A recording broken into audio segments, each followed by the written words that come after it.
Hello guys, I wanted to go over this video game that I really like to play on and off once in a while. It's a single player and multiplayer game, but the multiplayer version of this is something called Massive Assault 2.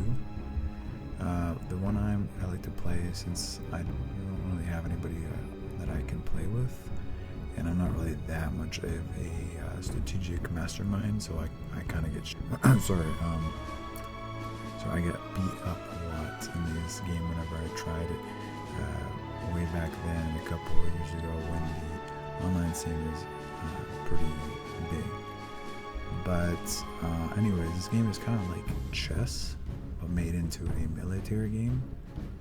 So I'll kind of explain by showing just one of the really simple games of this. There's a couple game modes you can choose. We're gonna go World War and go Macronesia as Free Nations Union. And I'll show you what I mean by this.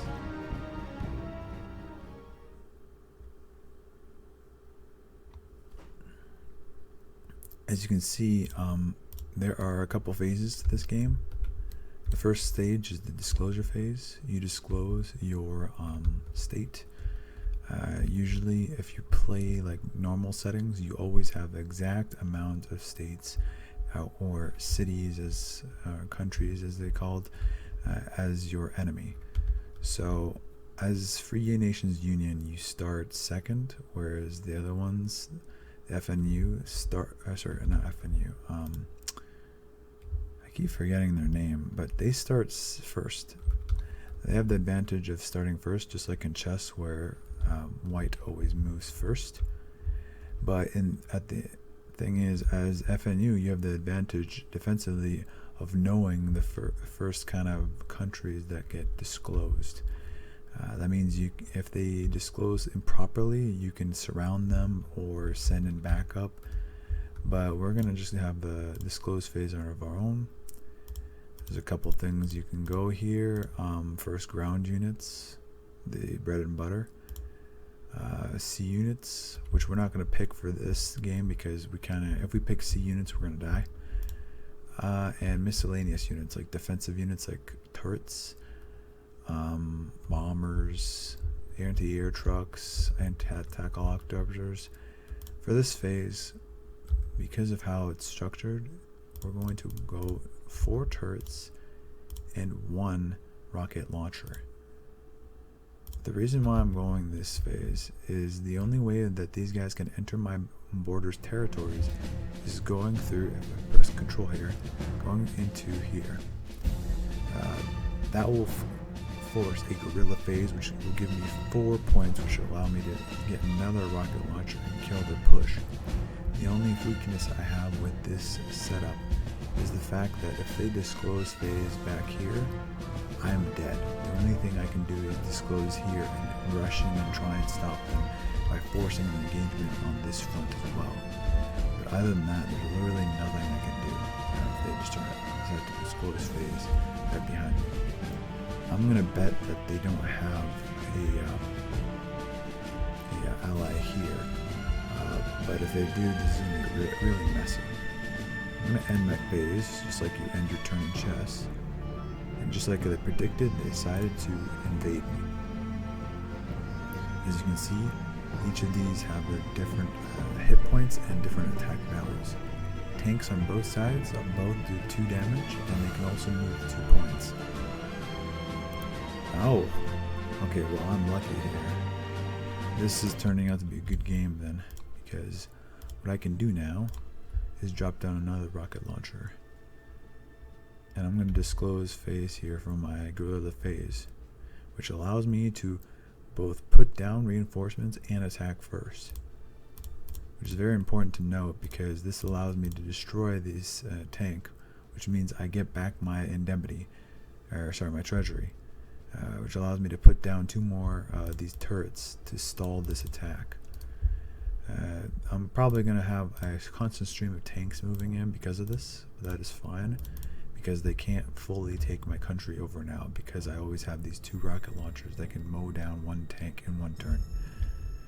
So we're gonna end turn here, and as we can see, these people are prepared to attack us here.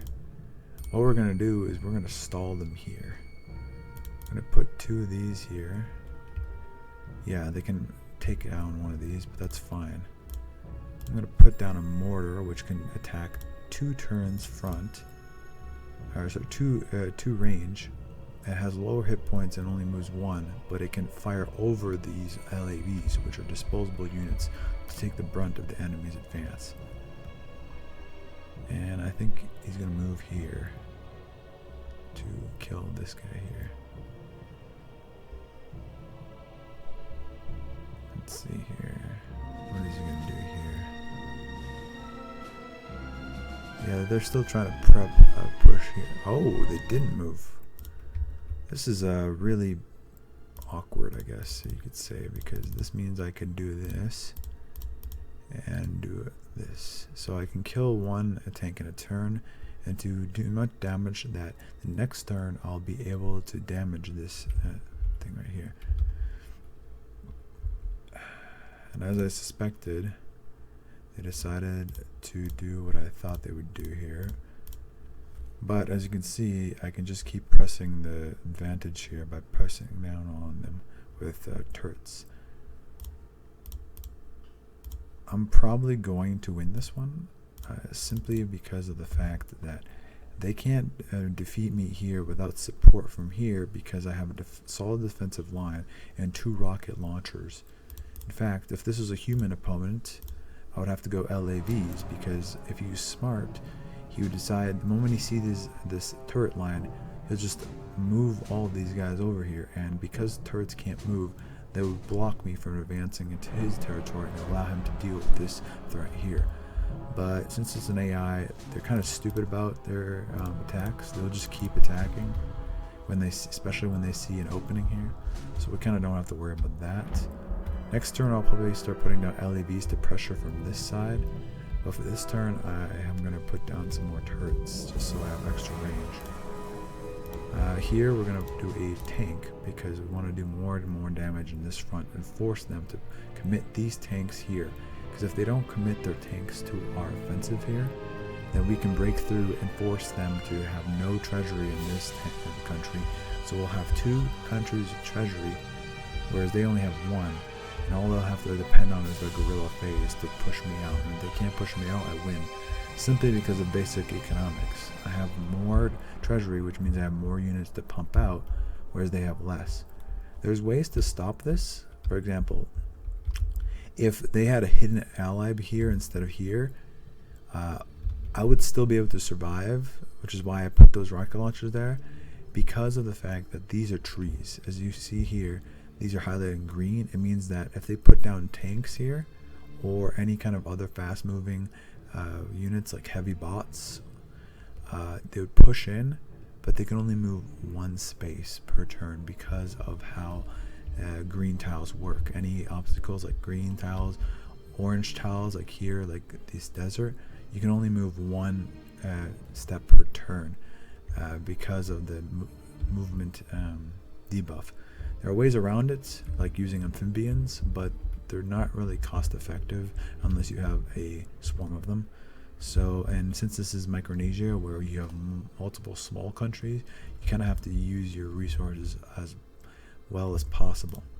On other maps, you might be able to pull off, but not on this one. Unfortunately, another stupid part of the AI is that seeing that they know they're going to lose in this front because I have too much firepower, they're trying to take over another country, but they don't have enough forces to take another country. So if they force a guerrilla phase here, I'll just drop down a rocket launcher and they can't claim the land because they don't have enough forces.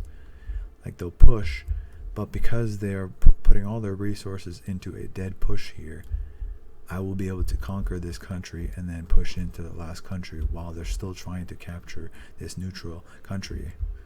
So that's the only real gripes I have about the AI. They're not as smart as humans for obvious reasons, which kind of sucks because I really enjoyed this game. But once you learn how to abuse the AI, you kind of, unless you turn on the hard or impossible mode, which gives the AI more countries to compensate for their stupidity, you kind of have an easy time of defeating them. As you can see here, we're going to do this. They're starting to push out their small fleets because they realize the tanks aren't working to cover more land, but then I'll just keep pushing out more LAVs, and now I can focus down these small fleets because they have less HP. So they're kind of already losing on these fronts. All I have to do is push in every single unit here into their first country and then focus their last country. I'm going to skip this just to demonstrate, because I mean this game is pretty much over at this point. There's really not much they can do to stop me. As you can see, they don't have enough forces to do any measurable damage. I'm going to just take out this and take out that. Actually, what I can do here, instead of doing this, I can do this, this, and this. This will destroy this. There you go. And I'll destroy this. This way I do more damage per turn here. We're going to end phase. We're going to push down more tanks. Here we're going to start pushing tanks because they have not enough resources to stop us. And as you can see, as I predicted, the AI decided because they're losing on all these fronts, they're trying a desperate attempt to capture this country. But the problem is, because of this road, which allows me to move 2 in one turn with a rocket launcher, I can just do this.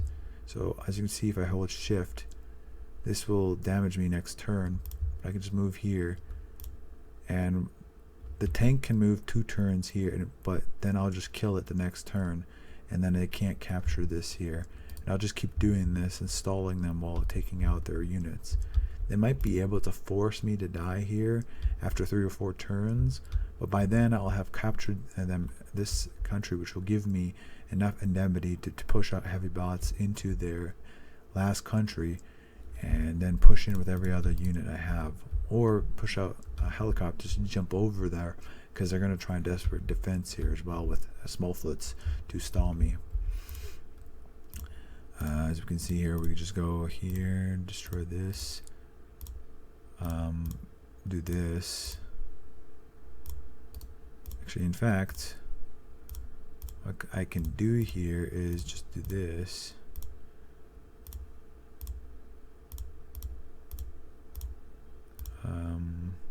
Yeah, I think that's good enough. They're gonna push out a guerrilla phase here now. Let's see here, do this.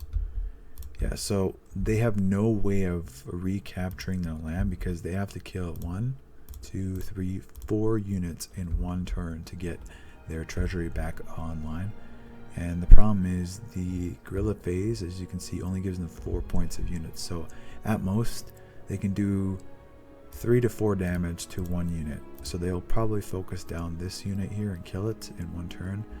And that's all they can do, really. So I'm just going to put down a tank because they're anticipating the fact that they're going to do that. And honestly, I can probably do a troop transport right here. And yeah, they tried to focus it down, but that didn't work out for them. So I'm going to do this.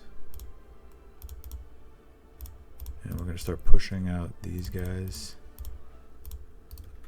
As you can see, we can, next turn, we pretty much can capture this land for ourselves.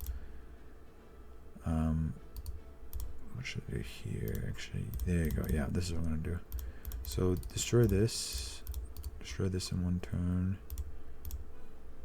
So at most, what will happen is they'll push out these small fleets in here, and I'll capture that. And as you can see, they were trying really hard to capture this because they need more income to defeat me, but they don't have the income. So let's see here.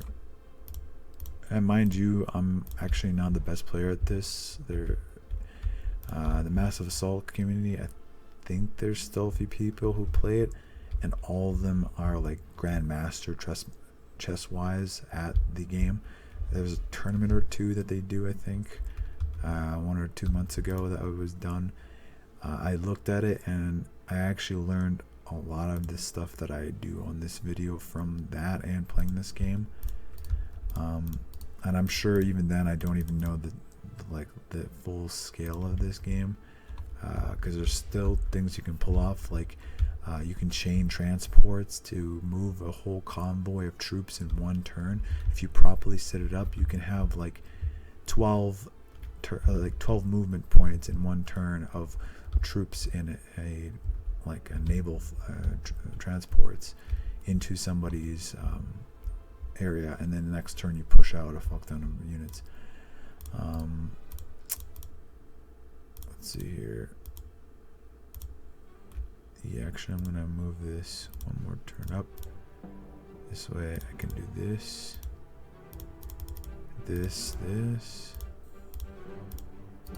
Yep. And as you can see, the game is over. So the reason why it's over is because I'm going to just be finishing. I'm not going to finish the game, but I'm going to explain why. So I control 2 countries just from the start of the game, and now I control a 3rd country, which is their country, which will allow me to get 10 points of supply. And they still have not captured this country, so this still is contested. So in reality, you have 1 country to my 3 country, which is 75% already control. On top of that, as you can see, I have a total of 35 units, whereas they only have a total of 8.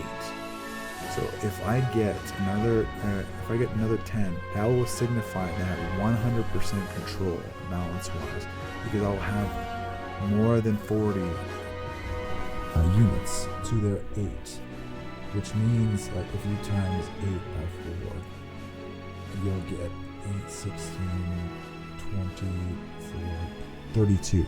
So I will have more than 4 times their forces. I think I'll have 5 times their forces. So that's why the balance is 100%. They have no way of bringing this game back unless I decide to just sit here and let them capture that for free, and then let them have their country back. That's the only way they would win, which I would never do in a real scenario. So this game is officially done. So thank you for watching.